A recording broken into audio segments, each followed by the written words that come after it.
Estamos en la tercera feria animalista organizada por la Delegación de Bienestar Animal del Ayuntamiento de Valencia.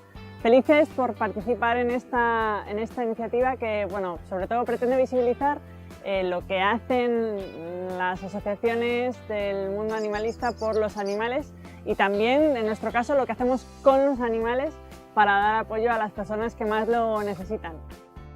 Hemos estado en esta feria durante todo el día, bueno, pues recibiendo un montón de visitantes que tenían mucho interés en conocer qué es la terapia asistida con animales y qué no es, y hemos tenido la oportunidad de contarles un poquito más sobre este concepto y resolver las dudas que tenían quienes nos visitaban. Y también, por otra parte, hemos estado con los más pequeños poniendo nuestro granito de arena en favorecer su concienciación y tenencia responsable con los animales con los que conviven y comparten este planeta. Los más pequeños han podido crear su propio juguete para los perretes y gatetes con los que conviven, y cuando no era así el caso han tenido la oportunidad de donar lo que habían creado para los animales de una protectora y así favorecer un poquito su bienestar animal.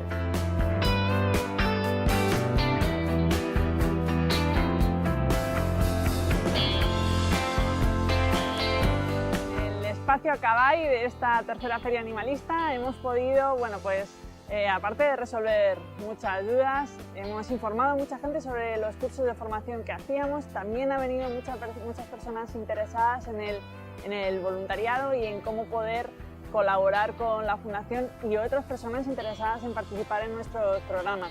La verdad es que ha sido una gran oportunidad de dar a conocer la entidad, lo que hacemos a los ciudadanos de Valencia.